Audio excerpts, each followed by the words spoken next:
Allez, on file du côté de Jo Hume qui nous attend pour nous parler accessoires de ménage. D'un tube un peu oublié. C'est l'histoire d'un tube un peu oublié. Oui, c'est ça. Et avant d'en venir à ce fameux tube en question, on va parler d'un autre hit pas du tout oublié. En revanche, celui-ci, il est signé Bryan Adams, qui en 1991 acquiert une popularité sans précédent en signant l'un des plus gros tubes de l'année, le slow du générique de fin du film Robin des Bois, Prince des voleurs, avec Kevin Costner. Everything I do it for you.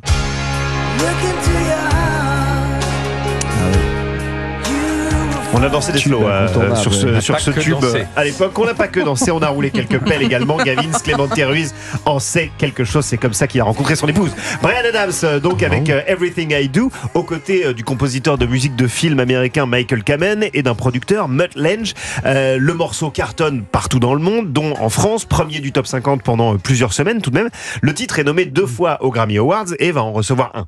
Et donc on imagine que ce succès va avoir une suite. Exactement. 3 ans plus tard, Michael Kamen vise encore plus haut lorsqu'il est engagé pour composer la musique de l'adaptation par Disney en film des 3 Mousquetaires. Alors d'abord, il fait à nouveau appel à Bryan Adams et à Mutt Lange dans l'espoir de reproduire le succès de Everything I Do. Et puis, pour coller au titre du film, Les 3 Mousquetaires, il se dit, cette chanson, on va en faire un trio.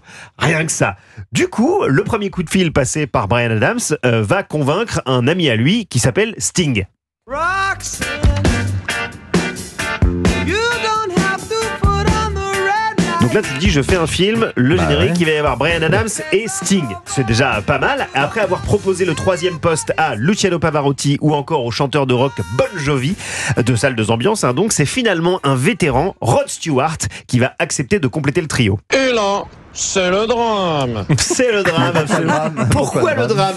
Disons que Sting et Rod Stewart, en fait, ils ont déjà 2 énormes égos de rockstar et ils entretiennent une espèce de petite rivalité et se font des petites crasses depuis des années. Quoi comme crasse ?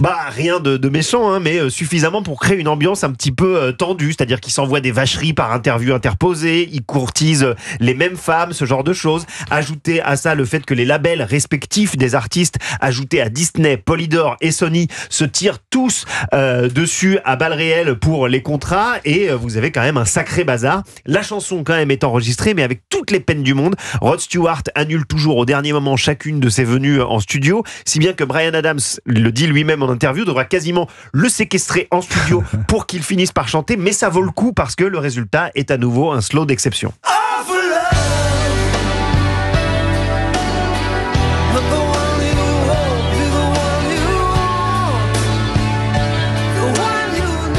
À la toute dernière minute, il y a quand même un accord qui est trouvé pour l'inévitable clip vidéo. Vous savez, un tournage organisé en catastrophe dans une petite salle de théâtre new-yorkais. Un tournage auquel Rod Stewart arrive avec plusieurs heures de retard, évidemment, faisant pester son meilleur ami Sting, qu'on devine, si vous regardez le clip, passablement énervé. Ça se sent dans les images du clip.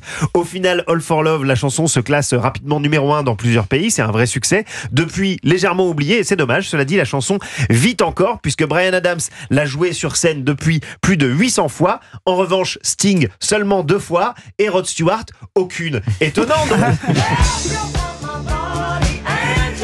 Merci Jo Hume. Je suis sûr que tout le monde a envie de réécouter ce slow. Réécouter All for One, Sting, Rod Stewart et Bryan Adams. Grâce à vous. Merci Jo.